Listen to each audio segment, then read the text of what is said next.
O famoso golpe do baú voltou à roda das conversas por conta de uma decisão de dias atrás do nosso sempre lembrado Supremo Tribunal Federal.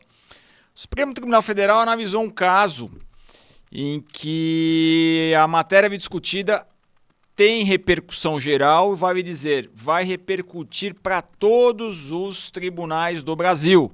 É jurisprudência obrigatória.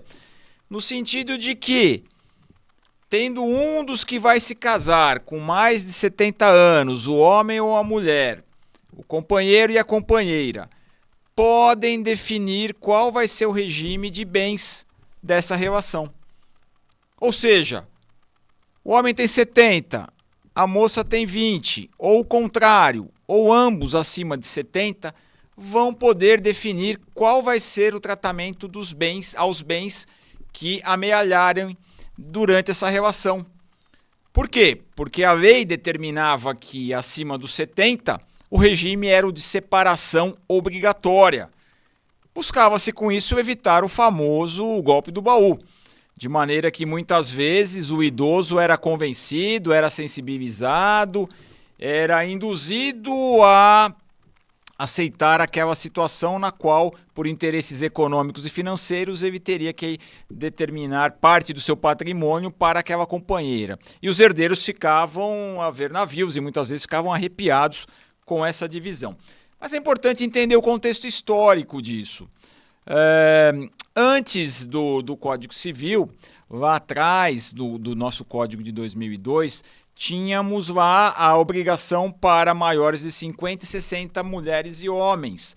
E depois nós tivemos uma alteração de 60 para 70. Mas por que isso?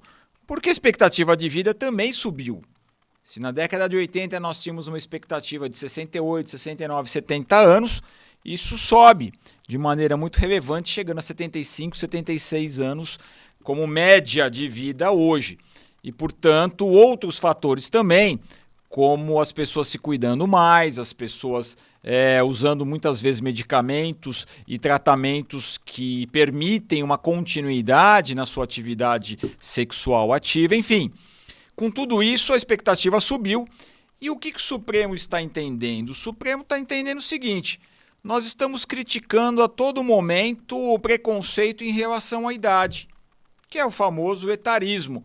Ora, se nós estamos dizendo que não pode haver nenhum tipo de preconceito em relação à idade, é óbvio que aqueles idosos com mais de 70 anos também têm o direito, podem determinar como querem que o seu patrimônio ficará no tocante a essa relação que vão contrair com alguém mais novo, ou com alguém da mesma idade, ou mesmo com idade mais velha.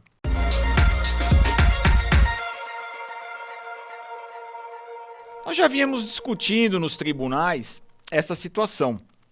Muitas vezes eram decididas ações no sentido de que, olha, mesmo tendo o casamento, aquele relacionamento tendo sido marcado pela obrigatoriedade do regime da separação total, existia uma súmula, a súmula 377, dizendo que é para dividir, sim, tudo aquilo que foi amealhado durante a constância daquela relação. Isso trazia uma série de dificuldades para os processos, para o juiz. Depois veio uma tese, veio uma teoria de que era necessário relativizar essa súmula. Ou seja, só vai dividir o patrimônio com aquele companheiro, com o cônjuge que sobreviveu ao mais idoso, se houver uma prova de que contribuiu com o trabalho, com o dinheiro, com o empenho para aquele incremento patrimonial. Então nós tínhamos essa discussão, que era a relativização dessa súmula, por conta da necessidade, da obrigatoriedade de se casar no regime da separação total por conta da idade, que era lá atrás 50, 60, depois 70 anos, que é o mais recente. Agora, com a decisão do Supremo, a questão do golpe do baú volta à tona. Mas agora, senhores e senhoras, é necessário fazer um pacto através de uma escritura. Aqueles que tiverem mais de 70 e forem contrair as suas núpcias com alguém com muito menos idade, Se houver um consenso, se ambos estiverem de acordo, farão uma escritura na qual vai constar que estão abrindo mão da obrigatoriedade do regime da separação total e querem o regime da comunhão parcial, onde vão se comunicar os bens na hipótese de falecimento. Bem verdade que é necessário escritura pública. Se não houver a escritura, vale a regra geral. Então, se tiver condições plenas, se tiver com plena capacidade de decisão e optar por fazer a sua escritura, vai afastar a obrigatoriedade do regime da separação. Essa decisão do Supremo vale para todos os tribunais da Federação e vale daqui para frente.